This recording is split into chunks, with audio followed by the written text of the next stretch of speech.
Hello, everyone, and welcome to a Horribly Nerdy podcast. The podcast that's so bad, horrible is in its name. I'm your host, Chris, and on this podcast, we talk about movies, comic books, video games, and everything nerdy I like, including the paranormal.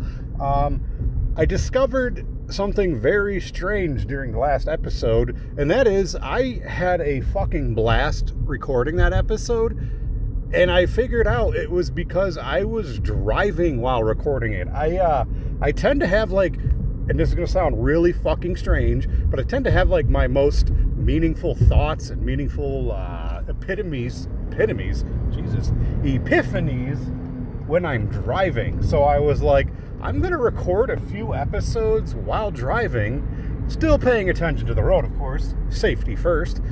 So I do apologize in the background. You'll hear my blinker, you'll hear my engine, you'll hear me cuss out drivers. I do apologize, but this is an experiment, so you're going to go along with me for an experiment. I want to see how these turn out, because I find myself to be a little more energetic, a little more enthusiastic recording that last episode. I had an absolute blast recording it, and upon playback, so it'll go back and forth. So you'll hear me driving, then you'll hear me clear because I recorded that at a later time, an earlier time, and then you'll hear me back to driving, and then so I did probably 2/3 of the podcast earlier in the week. And then the talking about Kong and all that was during the driving the other night. And upon listening back, I was like, wow, I really liked how that sounded. Well, the audio didn't sound, but I like how I sounded on that. I do apologize for the audio. I'm trying to hold the microphone a little bit closer to my mouth, to my voice, to my mouth. Oh, okay, maybe I don't have the best thoughts while driving, because boy, am I having fucking word salad jumbling right now. Fucking word vomit happening. Anyways, talking about all that. So, I just wanted to preface before I begin. It sounds like I'm disinterested in the Cloverfield series, the entire time I'm talking about it, and that's not really it. It's just, unfortunately, I do enjoy the films, and they mean a lot to me, because Cloverfield, we hadn't had a giant monster movie in a very, very long time, and I was really, really hoping that Cloverfield was going to spark this huge, huge thing, and we were going to get more and more and more. Unfortunately, that didn't happen. We did, eventually Legendary started doing films like Pacific Rim and the whole Monsterverse series, which big fan of. We're going to be covering Monsterverse very, very soon.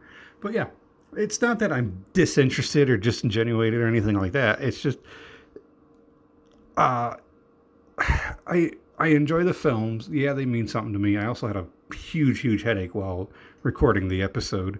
But yeah, I want to preface that. It may sound like I'm just kind of oh, Cloverfield. I don't mean that at all. It may sound like I'm not interested, blah, blah, blah, blah, blah, blah. It doesn't mean I'm not interested at all. Actually, I do enjoy the film. They, the first Cloverfield means something to me. Second and third film, I just feel like those should have stayed separate films. Don't shoehorn them into the Cloverfield universe. That's all. Hey everyone, Future Chris here. Once again, I'm having to correct a mistake Past Chris made because he is a moron. Past Chris constantly refers to Mary Elizabeth Winstead as Mary Elizabeth Watson during the 10 Cloverfield Lane review. Please forgive me. Well, please forgive him. He's an idiot. I don't know why he did that, but the poor girl's name is Mary Elizabeth Winstead, not Watson. Just throwing that out there. Quiet. He's coming. He's here. Let's go.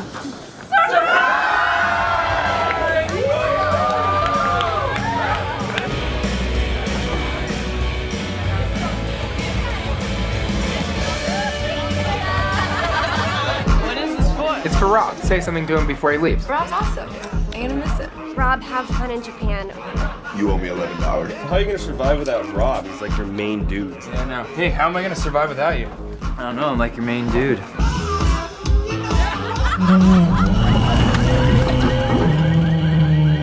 What was that noise? It sounded like an animal. Yeah, just relax. Everything. Phone calls are pouring into the New York One newsroom as a thunderous, roaring sound. Can you see something on the roof? What animal sounds like that? Like shaking everywhere, man. It's like tremors. Looks like you should have left town a little bit earlier.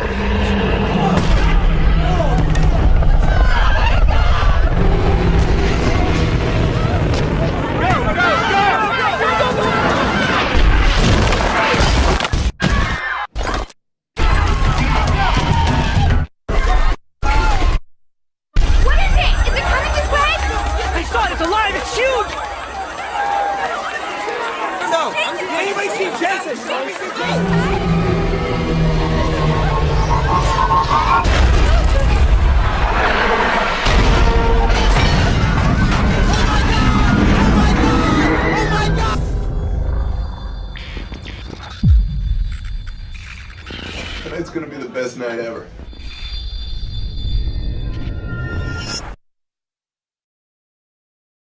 Cloverfield, made in 2008. A young man named Rob is being thrown a going-away party due to him accepting a job in Japan. While at the party, the love of his life that he just spent the last weekend with comes with a date. He gets upset, goes to the roof to kind of calm down. His best friend Hud and his brother Jason are there to help him. Hud, being asked to videotape the whole thing, the whole party, decides to go upstairs with him, and instead of turning off the camera, decides to film poor Rob's drama and him being upset. While there, an explosion happens, and fiery rocks come raining down on top of them, so they run down to evacuate the building. They think a terrorist attack has happened, but HUD has captured something strange on film. So they stop to rewind it. We get a little bit of video because what they didn't do was replace the old tape that was in the video camera, which was of Rob and his love of his life, Beth's date. So as they progress through the city trying to escape, they find that a giant monster has arose from the sea and is attacking New York.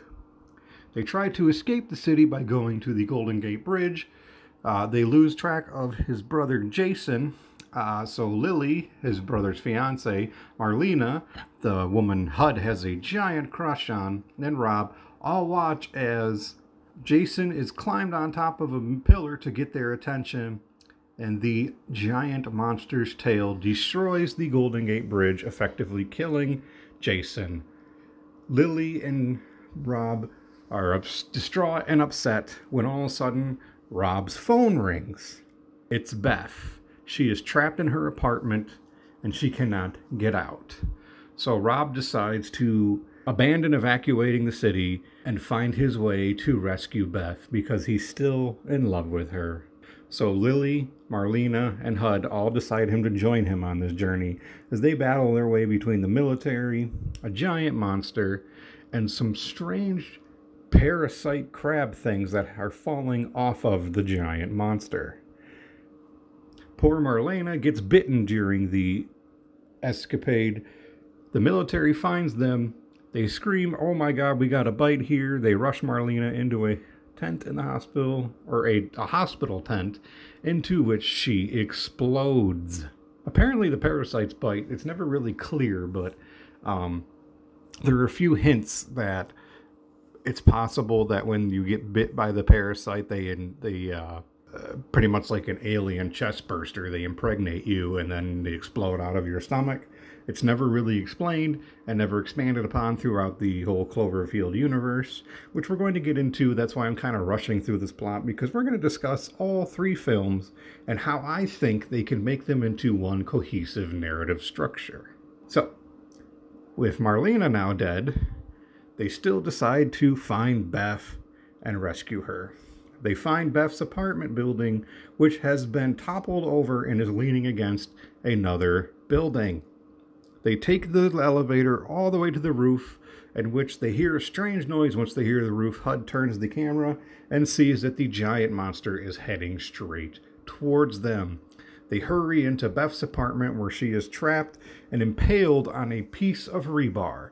They lift her off of it and they get her out of the apartment just as the giant monster is ready to destroy the building. They then find their way to an evacuation point where Lily, Jason's fiance, is evacuated onto a helicopter and flown away. Meanwhile, Beth, HUD, and Rob are on a different helicopter. And as we see fighter jets shooting missiles at the monster then notices their helicopter, jumps at it, and they crash land. The two pilots are dead, and of course, our trio survives. They get out. For some reason, HUD is still recording everything. And all of a sudden, he's looking at Beth and Rob. They are staring at him. And surprise, he turns around, looks up, and of course, our monster is right behind him, staring him down, and to which then the monster gobbles HUD up, effectively killing him and biting him in half. So then Rob runs over and picks up the camera, for some reason. And then him and Beth huddle down into some strange tunnel. Meanwhile, the military has decided to firebomb the monster and just call New York City, just blow it all to hell. So that's what happens. You see them covered in rubble and the camera ends. At the very end credits, we get some kind of garbled message, which apparently if you play backwards, you hear some kind of pilot saying, "It's still alive," effectively ending our Cloverfield movie. Then we get 10 Cloverfield Lane, which originally was its own movie in itself, but then rewritten to kind of take place in the Cloverfield universe. So effectively, Mary Elizabeth Watson is in a car accident in which John Goodman rescues her from said car accident, where she finds another young man where she awakes to find herself in John Goodman bunker with another man named Emmett. John Goodman's character, Howard, has told both Michelle, who is Mary Elizabeth Watson, and Emmett, played by John Gallagher Jr., that there is some kind of warfare going on outside, and it is unsafe to go outside of the bunker because the air is unbreathable. So, as the story progresses, we find out there's more to Howard than meets the eye. Apparently, Howard's been kidnapping young women and keeping them in this bunker for Lord knows how long, because Michelle has decided to try and escape, and she finds a young woman has her fingerprints and her bloody fingerprints all over it trying to escape. Emmett is killed by Howard. Michelle escapes and finds that the air is breathable. Upon her finding a car to get into and drive away, in the distance, we all of a sudden see a strange, unidentified flying object, a UFO, come and pick up the car in which which Michelle is in. Then we find out it's not been a biological warfare. The entire world has been taken over by some kind of alien race. And then our film ends. So somehow this ties into the Cloverfield universe. It's never really explained besides just being called 10 Cloverfield Lane. And once we get through the Cloverfield paradox, I will explain how I think that these three movies could be done in a cohesive structure. So then we get the Cloverfield paradox. A group of scientists aboard a space station are trying to solve the world's energy crisis. Apparently the world has gone through something and there's not enough energy to sustain life anymore.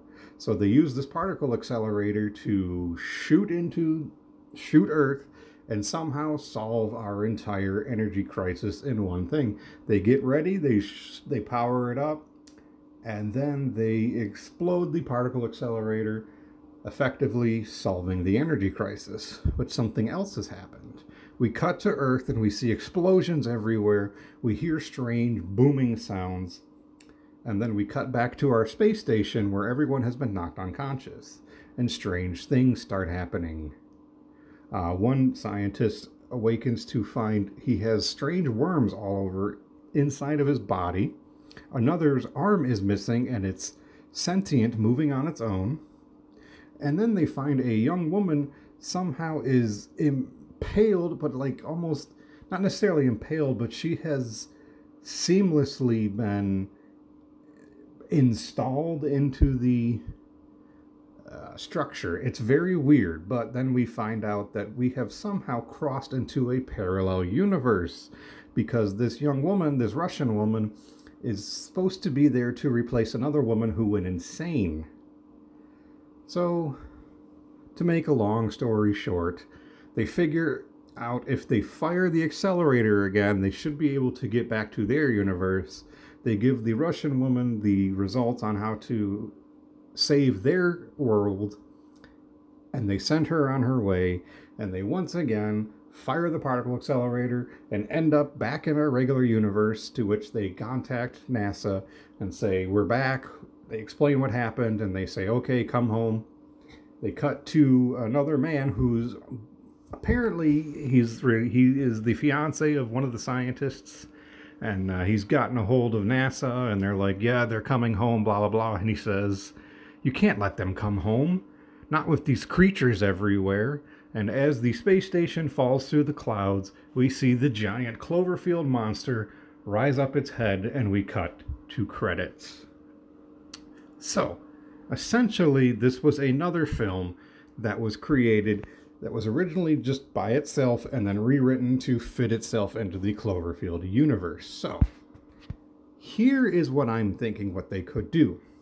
They make the Cloverfield Paradox a prequel to the original Cloverfield film. So essentially what you have is they're in the future. We're having some kind of energy crisis going on. They build this space station particle accelerator to go up to obviously save the world. When they fire it, it creates a ripple through all alternate and parallel universes, thus creating this sea monster coming out of the waters of New York and attacking New York in our original film. In another parallel universe, we get aliens have come. They've seen that they all of a sudden, maybe perhaps they fired the particle accelerator, and this is a beacon to the aliens to take over our planet. We have something they want, and they come to that universe. And then, of course, Cloverfield Paradox may take place in our original universe, which is the original Cloverfield film, but just far into the future, where now all of a sudden all these creatures have taken over the world, possibly. I feel like that's one way they could kind of construct that into one cohesive storyline, basically. And even perhaps maybe eventually in the future with the Cloverfield monsters everywhere, maybe the aliens come to our universe to stop them, or maybe they're working with the Cloverfield monsters. It's very, I'm not a great writer, but there could be something written there that perhaps 10 Cloverfield Lane is in the original universe.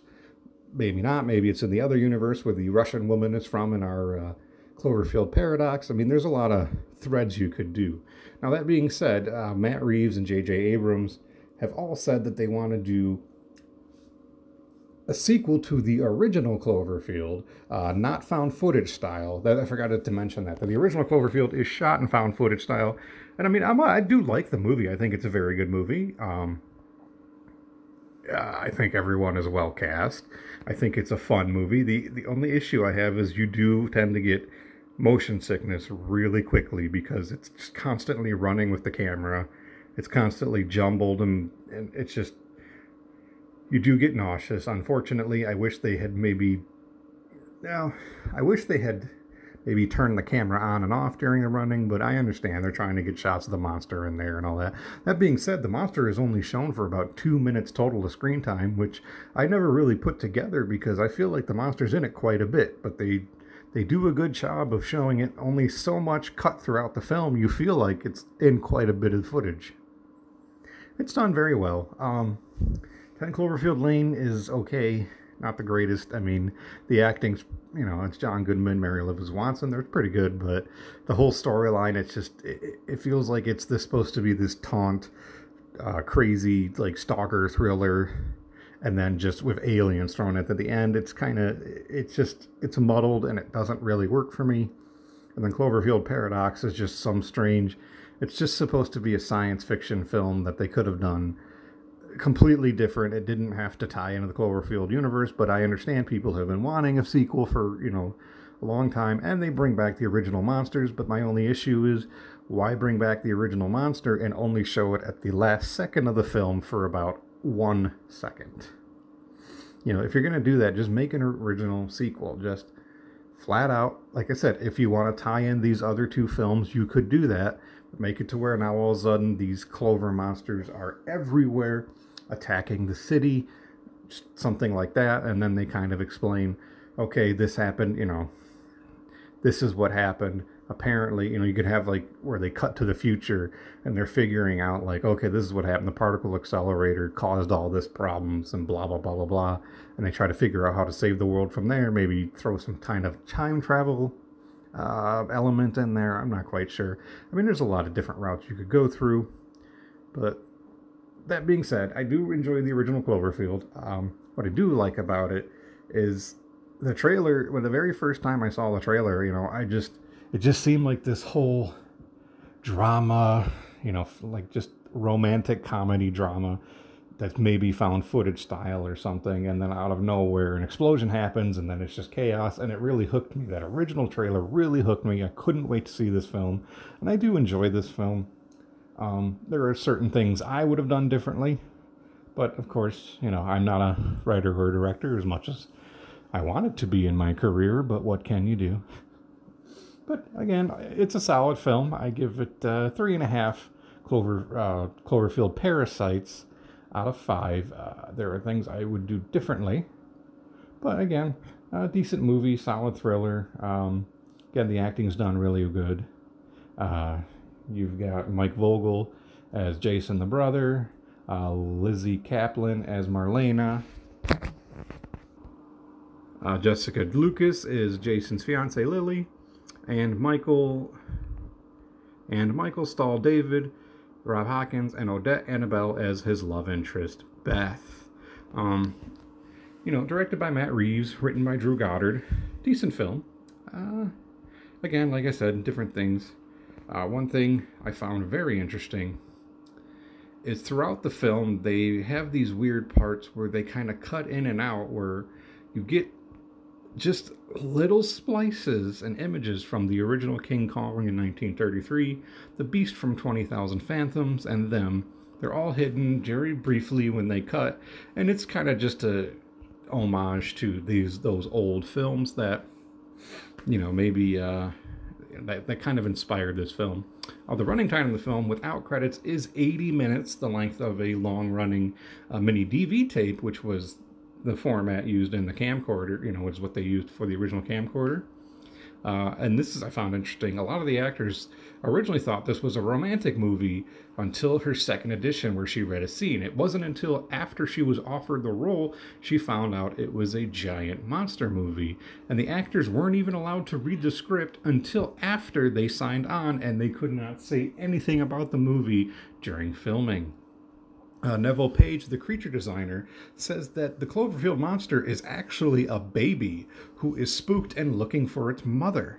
Now, supposedly in the Cloverfield Paradox, they say the giant monster that pops through the clouds at the end of the film is the original monster from this film, but J.J. Abrams has gone on record saying that when they firebombed the city, they killed the original baby.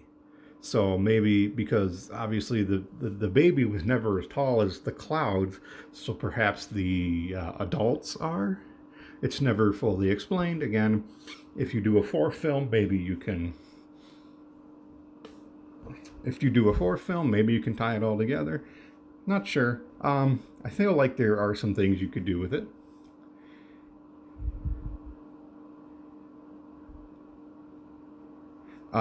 There, you know, even though T.J. Miller, who plays HUD, he's only seen briefly once or twice on camera. It's all shot from his perspective, to the point to where he was even filming some of the footage as you see it. But for the most part, he basically was over the shoulder of the cameraman giving his lines. The title was originally a code name for the movie because it's named after Cloverfield Boulevard in Santa Monica, California, where the Bad Robot production offices are located. But then they just said, you know what, we like that name, let's use it anyways. Originally, Hud was going to survive, but producer J.J. Abrams suggested having him being eaten by the monster, allowing the audience to experience a somewhat vicious and vicarious experience through Hud. The scene that was planned originally as having Hud being eaten instantly after turning around, but it was decided that the audience, after going through this adventure with them all, after dealing with all the shaky cameras and the motion sickness, to get a really good detailed shot of the monster before it leans down and bites Hud in half. In the original teaser trailer, which, you know, I thought it was just going to be a terrorist movie, what really hooked me is when it says, "I saw it, it's alive, it's huge," and that's when I realized, holy crap, this is a giant monster film. I gotta see this. Towards the end of the film, at around 1 hour and 13 minutes, which is one of the very end shots, it's the actual date from the week beforehand of Rob and Beth, and they're at some fair on I think it's a giant Ferris wheel, and you see something fall out of the sky into the ocean. Now, a lot of people online theorize that that's some kind of satellite that has fallen and awakened the monster. A lot of people say, oh, it's an alien spacecraft, that's where the monster came from. I think if you're going to somehow tie these all in together, maybe that object is the space station from the Cloverfield Paradox. Maybe they didn't get back to their original universe after all. Maybe they're in this original universe and they fell through, and that's what awakened the monster. Again, just ideas I have of how you could tie it all in together. It's what I find interesting. The party scenes were filmed without music, and the guests in the background were told to just mouth words to one each other because they were going to add all the background music and background conversations in post-production. So they actually do a really good job because it looks like there's just tons of conversations going on. You can kind of hear that general audience ambience and everything. I think it's pretty cool. Very interesting aspect back in the MySpace page days, which the film was originally done. All the original characters had their own profiles, and none of them have logged in since the date the film premiered. But the day the film premiered, Hud's MySpace page height went from 6'2" to 2'6" due to him being bitten in half by the monster. Just a fun little fact to throw out there. A total of about 106 people were reported to have needed to been escorted from the theaters due to motion sickness. Again, if you have problems with motion sickness and vertigo, do not watch this film. I have a little bit of vertigo, and unfortunately, I have to do this in increments. As soon as it starts happening, I gotta pause it, kind of get my bearings again, and then start watching it again. That's why, unfortunately, I'm not able to watch this film as often as other movies I like, but I still try to watch this about once every couple of years because it is an enjoyable film. The monster design is really, really cool. I really wish we would have been shown the monster a lot more, but they were going for more of a Jaws style, which I can understand. But, yeah, no, the monster design is really, really cool, and I do hope we eventually get a fourth film, not found footage style, just really focusing on the monster and maybe monsters taking over, maybe even have a couple races of monsters possibly so we can get a cool kaiju fight. I don't know. I'd love to see it. But again, Cloverfield, the original movie, I give it 3.5 parasites out of 5. 10 Cloverfield Lane, I give a 3 out of 5. I'll give it 3 UFOs out of 5. John Goodman and Mary Elizabeth Watson are good in it, but unfortunately, it just feels like it's an entirely different film with an alien twist shoved into it. Wasn't a big fan. And Cloverfield Paradox, I give a 2 out of 5 it's an okay movie. I like some of the actors in it, but it wasn't for me. I was, the trailer hyped up the fact that the monsters were in it, and unfortunately you only get about maybe even 2 seconds of seeing the giant monster. So it wasn't for me. But I do like the idea of the particle accelerator possibly being the catalyst of it all. So again, I hope if they do a 4th film, I hope they kind of tie them all in together somehow. But we'll have to see. So that is Cloverfield. Now moving on. We've got a giant pile of trash fighting the king of the monsters. And one of my favorite, and I'm going to say this probably for all of them, where I say it's one of my favorite Godzilla films ever, but like, as far as like top kaiju go, this one is my number 2. We've got the smog monster, Hedorah. I love this film. Let's get into it. Out of the polluted waters it came, to become the most fearful menace that ever threatened mankind. Feeding, growing ever more deadly on smog. Only one force dared stand up to its overpowering evil. Godzilla! Godzilla versus the smog monster. Will Godzilla, man's friend, be vanquished?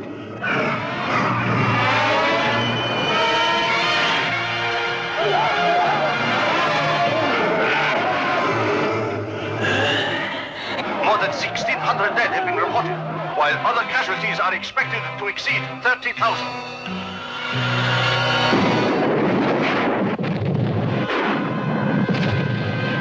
The main storage tank of the Japan Oil Company has exploded.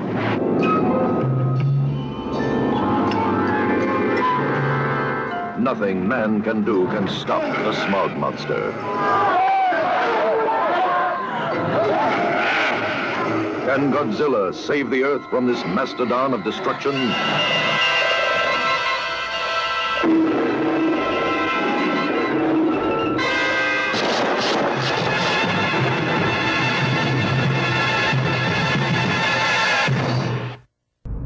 Godzilla vs. Hedorah, 1971, also known as Godzilla vs. the Smog Monster. An alien parasite crash lands on Earth while attached to a meteorite. It feeds off of pollution and garbage and all kinds of gross nastiness. We first see it when we have a young boy named Ken, and his father is going scuba diving while Ken is literally just on some kind of small atoll or island, just playing around with a knife and opening up like seashells and clams and all kinds of shit, and it's really weird. And we go underwater to see his father is scuba diving. He's some kind of scientist, but they never really kind of expand on that.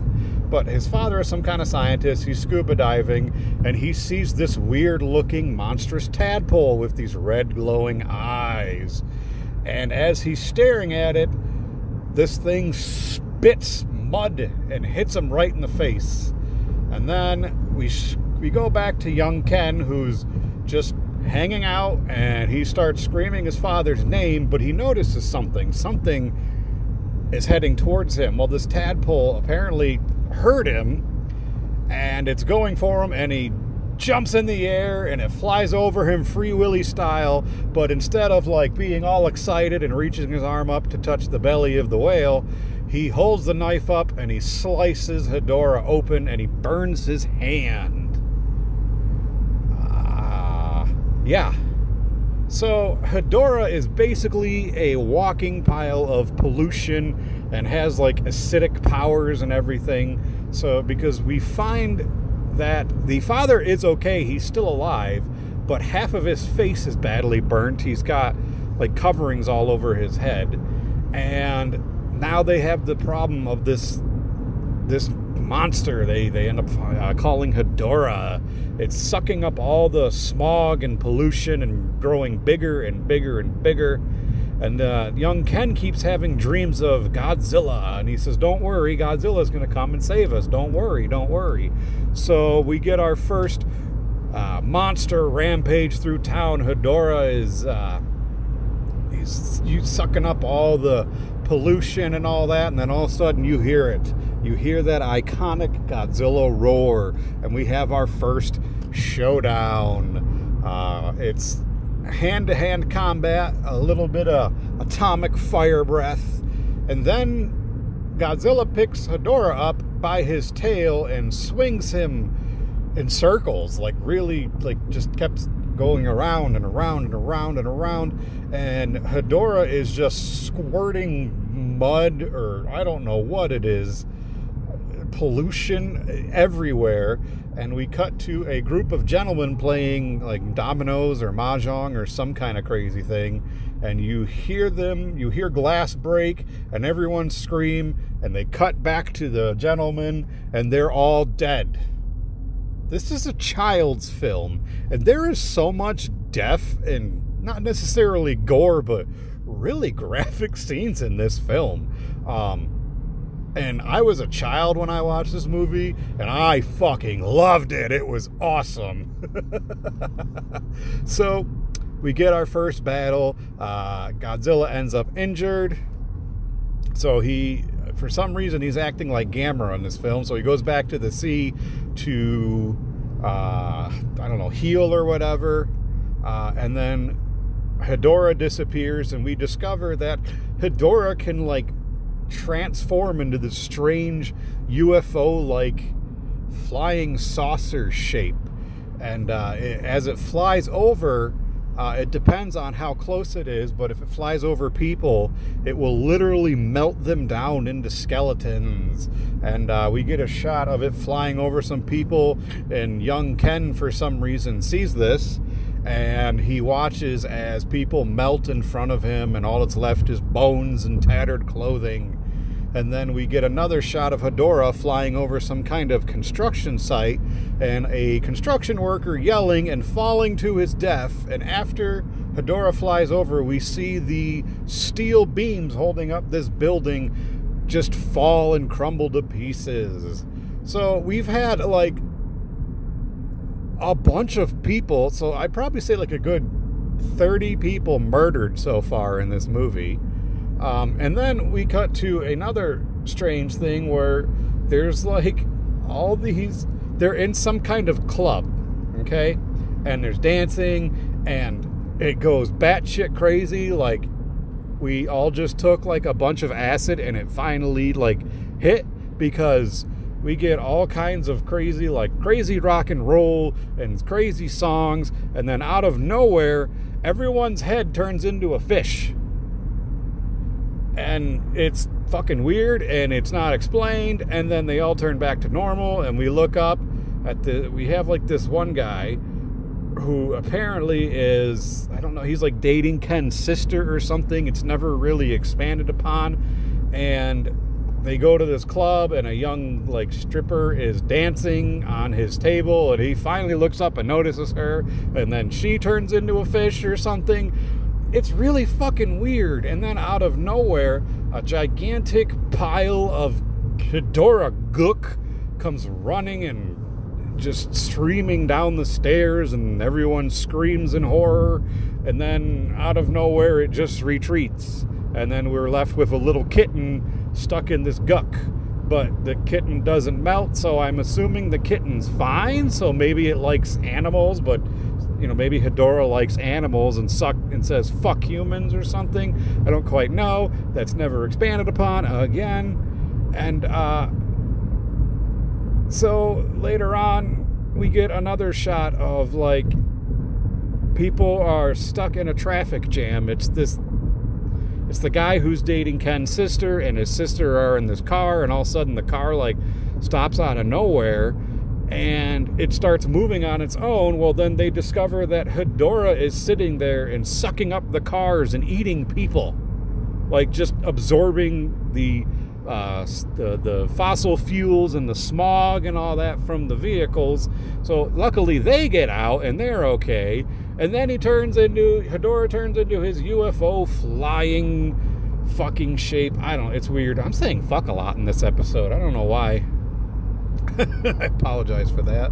And then he turns into his UFO shape, and he flies over like a woman's like gym class or aerobics class, and they all start coughing, but they're not melting. They're not reacting in the way that at other times people would have been killed, and they all run inside and they're okay.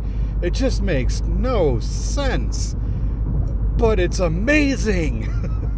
So then we finally get the military have figured out that they have to like use some kind of weird electrical panels, and it'll dry out Hedorah. They find this out because Ken's father, the scuba diving scientist with only half a face, somehow acquires a piece of Hedorah, finds that every piece you break off can turn into a new Hedorah, and it'll either split or it'll come together to grow bigger, or it can split off and grow bigger from there. So we could end up with like millions of Hedorahs. Apparently, like, this alien parasite is planning to take over the world and spread itself. And they play around with these weird electrical toggles and find that it dries out this chunk of the smog monster. And then they alert the military, and the military is like, okay, we're going to build these giant panels. And we find that the creature is attracted to light. So they set up all these jeeps to flash its brights for the creature to walk into these panels. But someone's got to ruin that, right? So we have these kids are planning to protest Hedorah or something. They're all like having a party, and there's like, they're at a bonfire, and then we cut to, for some reason, like these village elders or something just standing in a cornfield watching these children or these teenagers, and that's never explained. And then Hedorah shows up, so they grab all these stakes and torches out of the fire and just start throwing it at Hedorah. Like, guys, he's a giant fucking monster. What is your puny little stake fire gonna do? Like, your little torch. Like, what the fuck is wrong with you? And of course, what happens? Well, he shoots his oil load or mud load or whatever the hell you want to call it all over them, and they pass away and perish. So all that's left is young Ken and his sister, who have somehow escaped this and have found their parents, who are watching the military operation, and Godzilla appears. So now we get our fight. Drag down, knockout fight. So this time we get Godzilla, we get hand-to-hand combat. Hedorah has grown really big. He's like a good third taller than Godzilla. And so we've got this fight. Then somehow Hedorah knocks Godzilla down and then proceeds to shit on him or something. He literally just starts expelling all this goo that literally looks like brown poop, and covers Godzilla in this muck, and Godzilla's writhing around in it, flinging it everywhere. And then Godzilla uses his atomic breath, nails Hedorah. Hedorah gets knocked down. Godzilla crawls out of the poop pile, poop pool, whatever you want to call it. And we get the weirdest, no, not the weirdest, but one of the weirdest scenes in this film, where Hedorah turns into its UFO style shape and flies off. And then Godzilla turns around, tucks his tail in between his legs, and starts breathing his atomic breath. And then Godzilla lifts off into the air and flies, which he has never done at this point and will never do again in this continuity. But when I was a kid, I was all for it. I was like, yes, Godzilla can fly now. And he's flying after Hedorah. He knocks Hedorah down, and then they accidentally end up knocking down the, well, no, I'm sorry. First, Hedorah lands in between the electrical panels, and they start frying him. And that's when they realize, like, oh, that's just, Godzilla realizes this is what we need. And then somehow Hedorah escapes again, and him and Godzilla tussle, and they end up knocking out the power lines. So now they're fucked. So now Godzilla grabs Hedorah. Oops, I just dropped my phone. Now Godzilla grabs Hedorah, drags him in between these panels, and uses his atomic breath to power them somehow, and starts drying out Hedorah. And then we're just left with like this dried out piece of muck. And Godzilla then reaches in and pulls out these 2 circular balls. Let that sink in. Now, the director and producer has said they're his eyeballs, but his eyeballs are glowing red and look like vaginas, and that was on purpose. They actually modeled his eyeballs after vaginas, which I don't understand why you do that in what they say is a kid's film. I don't get it. Moving on. So we have Godzilla's Godzilla's holding Hedorah's quote-unquote eyeballs. It's his fucking testicles, okay? He ripped his balls right out of his body. Don't tell me those are his eyeballs. They're his goddamn testicles. Anyways. So then he proceeds to use his atomic breath, and he dries them out, and he crushes them in between his hands, and then he just goes to town and starts ripping apart Hedorah's body. He uses his atomic breath to dry it all out, and alas, we have defeated Hedorah. But we're left with a little stinger. Because Hedorah can reproduce, we might have more Hedorahs out there waiting. There was supposed to be a sequel to this film that was going to take place in Africa originally. But one of the main producers from Toho and one of the main heads of Toho was injured and hospitalized during filming. And when he finally sat down to watch the film, he completely... Yoshimitsu Banno is the man that produced and developed this film. And he... the head guy at Toho flipped out on Yoshimitsu and told him, you have single-handedly forever ruined the Godzilla franchise. Okay? So, director Yoshimitsu Banno has mentioned that Hedorah's eyes were deliberately made to resemble female genitalia. Like I said earlier, they look like vaginas. With Banno joking that the vaginal-inspired look made it more unsettling. During Godzilla's battle with Hedorah, strange white orbs are ripped out of Hedorah's dried out body.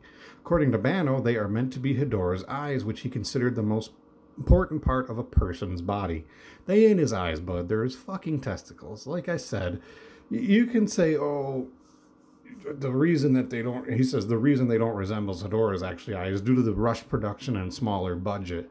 Nah. You can try and say they're his eyeballs. They're his balls. Honestly, they're his freaking balls.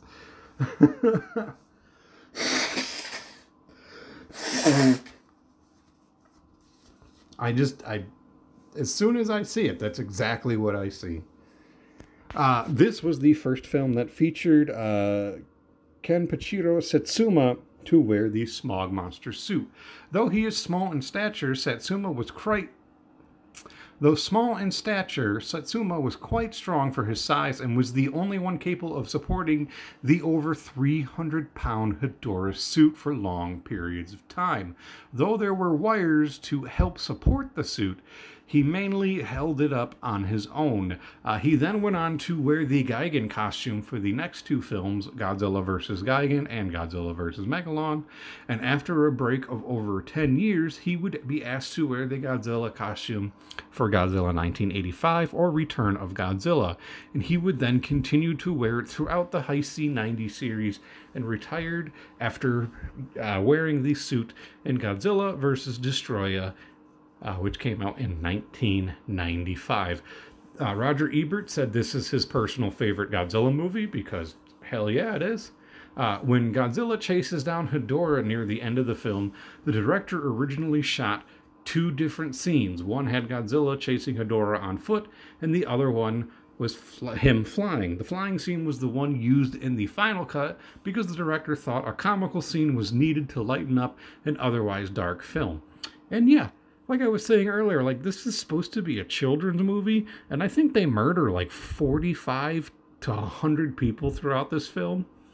But it's a kids movie, right? Godzilla movies are kids movies, right?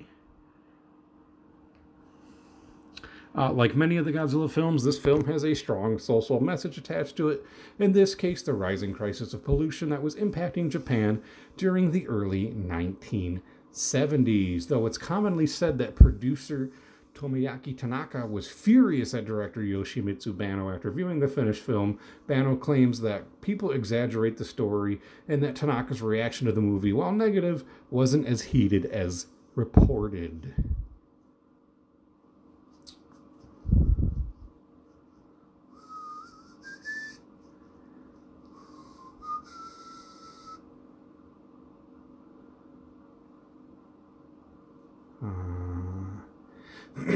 Here is an interesting tidbit. In the German version of the movie, it's titled Frankenstein Kampf gegen die Teufelsmonster, or Frankenstein's Fight Against the Devil Monster, and Hedorah was renamed Hydrox. For a lot of the German films, they come out as Frankenstein. It's always like Frankenstein versus the Amazing Sea Beast and Frankenstein versus this. Like, I don't know why they call Godzilla Frankenstein. Although I think in the films they actually call Godzilla Godzilla, but the titles are Frankenstein's Fight Against This, Fight Against That. And it I don't know if it's ever been fully explained.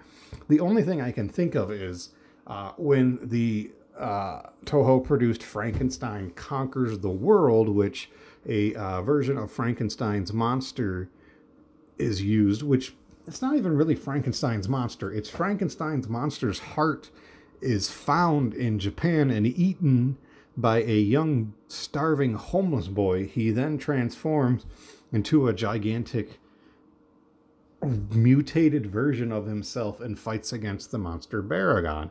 And that was released in Japan as Frankenstein versus blah blah blah.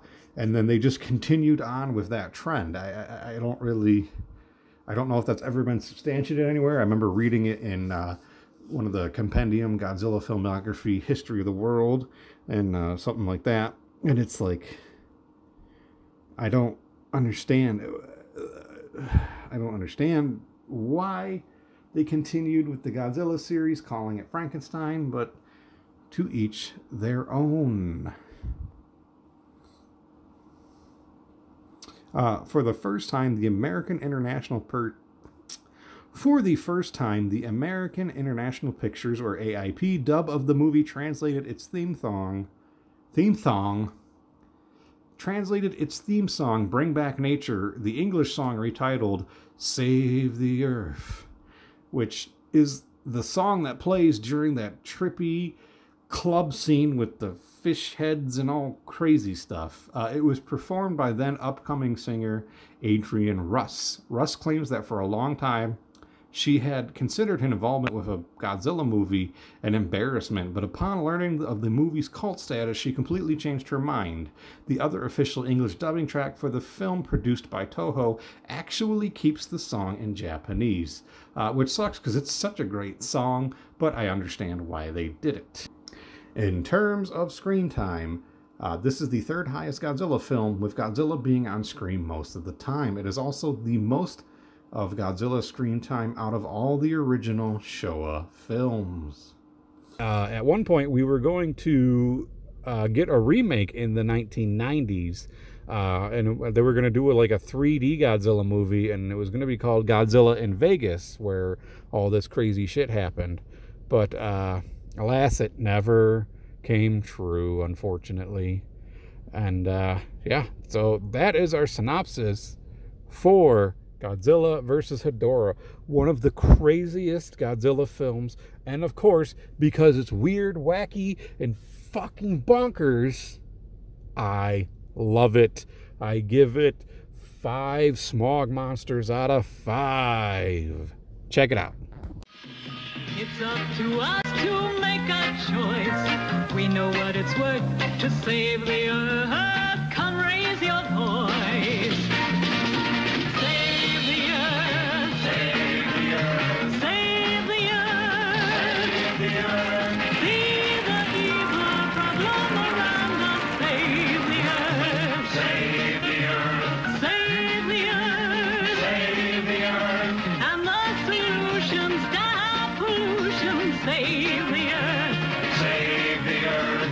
Save the earth. Save the earth. Save the earth. And the solution to stop pollution. Save